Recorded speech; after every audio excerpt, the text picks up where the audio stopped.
no? Go to the south and go to the north part. Are they in If the you go to the south? south, Yes or no? let me tell. Hold on. If you go to the southern part of Nigeria compared to the northern part of Nigeria, you'll be sorry for the northern part of Nigeria. I'm not talking about But the north. two I'm days talking ago, about you just South said you don't Nigeria deal with that's owned nobody in by the South Christians. business wise. You My deal with brother, the North I'm Tola, business you talking should wise. not. You about should the not South be proud of Nigeria that. that's owned by Christians. Why are they not You building South should be Nigeria? lucky. You should be You a lucky that hypocrite, bro.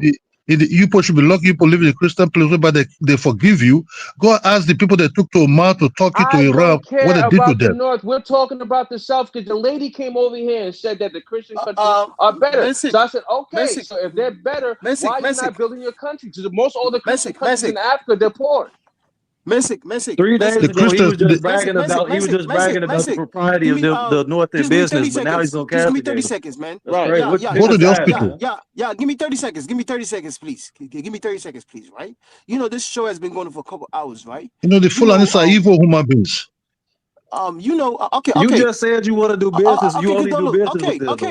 Okay, Kudolo. Okay. That's your opinion. But let me say this real quick, What's right? my opinion? You What's know, my opinion? That's the truth. Okay, Kudolo. Okay, it's your opinion. Look at Nigeria, what they're doing to Nigeria. Okay, well, let me speak, Kudolo. Let me speak, please. You know, this topic has been going on for like a couple hours, right? Some people has been listening on, you know, behind, right? And then they got triggered. Why they got triggered? Because of everybody came here, right? It looks like the black folks came up here and the black people from America too, right? Praising Ibrahim Traoré. You know, some people cannot stand that because the guy, for some reason, is a Muslim. Some people is a Muslim. Some people cannot stand it because the guy is a Muslim. So now they come up here now to have a personal grief. Instead of them, you know, coming here to say, how can we fix Africa better? They want their people as a Muslim, as a Christian. They wish that Ibrahim Traoré was a Christian. How come you guys cannot create your own Ibrahim Traoré that's a Christian then? You know, if you have a hateful like that, create your own Ibrahim Traoré where you come from as a Christian, so the black people around the world could come and admire that person. Because it looked like the last person that spoke before the lady, he clearly said Ibrahim Traoré and those three people are like one of the best leaders in this 21st century. Some people got triggered, super triggered. I mean, if you are successful, if you are successful, right? I mean, implement that where you come from. I mean, your people are Christians. Implement that where you come from. If you are so successful and so smart, why say the white man and his culture and his religion is superior, right? And then it benefits you. Okay, if you believe that. Well, if you believe that, well, carry that where you come from, oh guy. Carry that where you come from, madam. Because me, I don't have no control over that because I'm not a Muslim. I'm not a Christian. I have no say where you come from. Your people that think like you have a say, have a control. Why people don't let nobody to talk? Why you be talking since I be listening? Let me talk. You be talking since without nobody allow nobody to talk. You know, this is complicated. If you check among all the colonies, yes, Christianity might come with a very bad job by slave trade and everything. But before the Christians came to some of this slave trade business, the Muslims be causing havoc. And most of them by the Fulani Caliphate, the Sokoto people, the Sokoto Caliphate was having millions of slaves they ship out to the Arabian, territory from the Sahel over there. Nobody ever thought about that. What happened to those slaves? They took to Turkey to Oman. If you check Oman, they took to this area. Most of them was being sterilized for them not to have children and everything. At least in America, they could build up to 40 million population. You understand me? If you look at the Iran, they also call the Persian Gulf, the way they treat their slaves, up to today, those who live in the shelter town, look at Palestine. They live in like a gutter. You understand me? Over there. Look at Turkey. Those who were kind of like heavily being brainwashed or something, give something that made them look like zombies. If you check the one they took to India when the Muslim man was ruling there, the cities or the Pakistanis, check what they're doing there. They're money blocked for the rest of their life. At least in the Christian world, they come with mercy to some of these African countries. They come with how to treat some malaria, some of these countries. They came with school how to educate ourselves. If you check those that went to the United States, they didn't ask them, are you a Muslim or a Christian?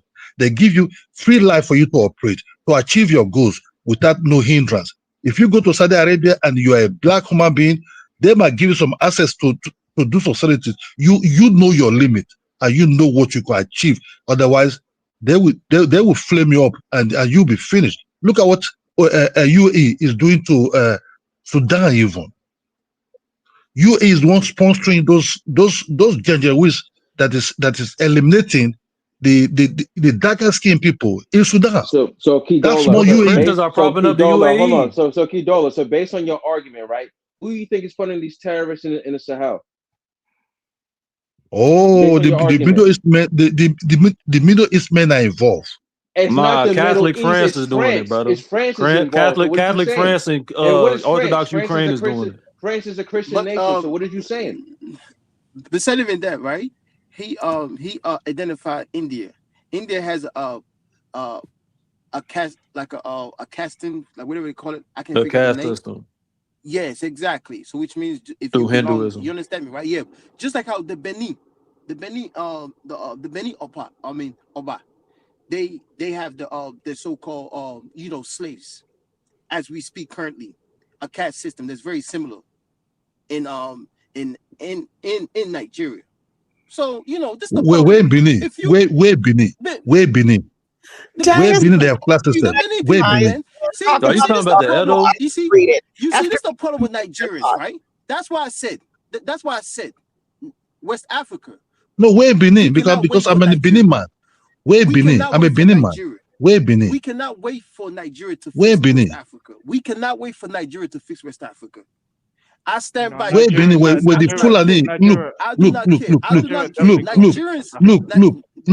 Where the Fulani are killing the middle belt people. Serious, man. You know, when they look, don't believe this Fulani. This Fulani people, they are 10% in Nigeria. They're about 7% in this Fulani people. They're about 7% in Nigeria, but they're causing havoc heavily in Nigeria, in Plateau State, in Benue State, even in Borno State. They're all terrorists. Out of 500 tribes, all you know is Fulani. You the same guy last week, right? You said you will never do no business with an Igbo man. You the same guy. You will never do business with an Igbo man. Igbos. I deal with Hausas. Hausa is different from Fulani. Hausa is different. Hausa is different from Fulani. You the same guy. I deal with Hausa, not Fulani. Hausa is different from Fulani. Yeah, you didn't make that distinction when you because Hausa is different from Fulani. Nah, you correct, but you didn't make that distinction last week. That's why I tell you right now. I'm making straight to you. Hausa is different from Fulani. No, I know. The Fulani, the Fulani, they'll come to your territory. They will pretend for they start causing havoc there. You know, the Nigeria problem is still the fight of the Sokoto Caliphate, the man that owns the law of slaves. So you're telling me the Fulanis in the south is preventing you from building your roads? Is that what you're saying? No, we develop it. If you check the map of Nigeria and check the map of North, you see how backward the North is because of these Fulani people. I know about the North. I'm talking about the south. Because it's really the south is far more developed. The south. Let me tell you one thing. When Nigeria have independence, as from 1970 something, they have to sponsor the Northern people to go to school for free while we were paying for school fees. All our money was being sponsored to the North. They even paid them to go to school. Man, they paid them to go to school. They paid them to go to school in the North. Man, Kidola, stop making noises, man. You making noises. You know, they paid them. They paid them to go to school in the North. The black people in America came out and said, Ibrahim Traoré is the greatest leader right now in the 21st century. You just mad, and that crazy lady of yours. If you are superior, right? You have your own states. You have your own states, right? Develop your own states. Develop your own states.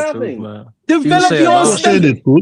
She didn't say anything. What did she say? She said, develop your own state, man. So she, but she develop your own state, man. You're Nigerians, man. That's why at the end of the day, man, I don't take y'all Nigerians serious, man. They think that's a joke. The Christians are right. I don't take y'all Nigerians serious, man. That's a joke. You guys are a joke, man. If what she said that was accurate, then every Christian nation and every Christian country in Africa will be developed. And none of it is developed.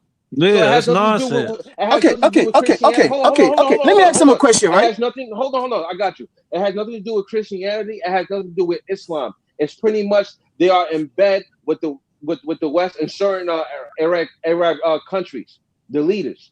But go ahead, Super Africa. Go ahead. Let me ask him a question because I get tired of these people, right? When they claim that they are the smartest people in Nigeria, right? Let me ask him a question, right? In the 1800s, right? Name me a book that you guys wrote in the early 1800s. Name me a book that you guys wrote. I can name the havoc and the atrocity you put cost to the other people. No. You people are slave dealers, you are slave traders, and you people go for nothing. No. Name me a book that you guys wrote in the early 1800s. Which book? See, you guys are so smart. Is it to write?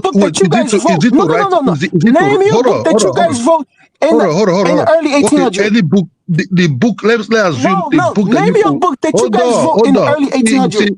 You see, you want to make it personal. You try to avoid the evilness that your people are caught. You and your super Nigerian Christian. It's not this is what you guys do. That's why I said Nigeria cannot get fixed. It's not about the book. Because you guys come there, you guys got jealous of Ibrahim Traoré.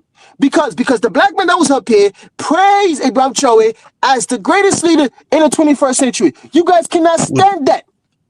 What country only Ibrahim Traoré did? Country only Ibrahim Traoré did. Give him his credit though. She just came up here capping about Christianity. No, she didn't.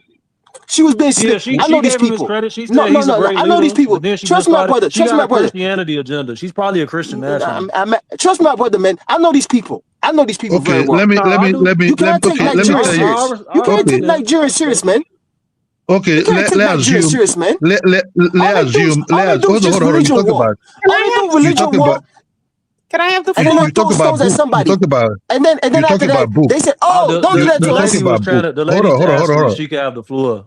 You talk about book. You talk about book. You talk about. Show me the development of what the Fulani. Hold on. Show me the development. Your people did not write no book in the 1800s. Hold on. Show me the development. Did not write no book in the 1800s. Show me the development of the Hausa man. Can I speak, please? Kadola, stop it, man. You said out your own mouth. You said out your own mouth. You will never. No. I got you. I'm gonna shut up. I'm gonna shut up after this. I'm gonna shut up after this. You said out your own mouth. Diners, can you let Africa in? He's in the back. You said out your own mouth. You will never do business with an Igbo. 95% of Igbos are Christians. You a hypocrite. Brother, you do business with the North. So instead, you do business with Muslims because you know at least they have dignity. Man, come on, man. Y'all Nigerians, man. This is. Yeah, he did contradict. West Africa cannot wait for you guys, man. West Africa cannot wait for you guys. Man, F that. Y'all Nigerians are something else, man. Hey, Don, is you there? Okay, can I have the floor? Can I just? Yeah, go ahead. Yes, ma'am. You can speak. Thank you. Okay. I am FBA. I'm a Black American, and I have no dog in the fight concerning the side of African Muslims or African Christians. But I did take time to read the article that Question to Ponder did cite, and she misunderstood the results of the survey. And I'm just going to read a couple of things to let you know. For those of you who have not taken statistics at a graduate level, first thing to know, when anyone is citing an academic journal, the research that they're citing, it only represents a snapshot in time, okay? It's just a picture of what's going on at that particular time. All right, so just keep that in mind. Now, she was accurate when she stated that the results did indicate that students who came from Christian families seem to perform higher academically than Muslim students, okay? That was the finding of the results. But with any research, there are limitations to the study. And I am reading directly from the article, and this is from the researcher, and he says, this study was us saying, let's paint the broad picture. It's going to miss a lot of the nuances, but at least it's going to be a complete picture. Now, we're saying to our colleagues, okay, we have a fairly comprehensive picture, but we're missing a lot. How can we fill in the gaps? So with any research, there are limitations. One limitation that was cited in the article, which question to ponder, either she didn't understand it or she just intentionally left this out. And I want you all to understand this because I'm reading directly from the article. Yes. Oh, so bad. Hold on. Let her finish. Go ahead, Maya. There might be an assumption that when Muslims are in the minority, there's discrimination against them, and the discrimination widens the educational mobility gap. But that's not the case. In some districts, Muslim minorities are doing better than Christians, making more gains. It's when they are in districts where they are the dominant group that they are systematically underperforming. So basically what he's saying is this: when Muslim students are highly concentrated in an academic arena, they are not receiving education on par with Christian Africans. It is not that they are cognitively superior or that they are underperforming. They are just not getting the resources that Christian Africans are getting. So that was the limitation of the research that the researchers noted with their work. So Super Africa, I know you were a little irritated by what Question to Ponder said, but I wanted to give you that information. The study is not conclusive that Christian Africans perform academically higher or better than Muslim students. And that's all I wanted to say. And if you all have any questions, but please read the article. No, her extrapolation was definitely fallacious. I mean, even on it, like you can't ascribe those statistics that the theology makes somebody make somebody's cognitive faculties greater than somebody else's. Danish, you there? Let me say this, right? Yeah, let me say this real quick, right? This lady right here, I remember 2 years ago, right? She was the same one claiming that Nigerians are doing 10 times better than Black Americans. This lady has a way of, just stirring up things and then after that run and go hide. She was the same one, telling FBA, oh, you guys are dumb because you know what? Nigerians come here, they do so awesome, they do so great. Look at the numbers, look at this and that. If y'all don't believe me, I remember her voice. Hey guys, we gotta close out. Everyone, thanks so much for joining. Like, share, subscribe. See you next time, family. That is Mirror Search for Real Peace. Stupid Nigerians.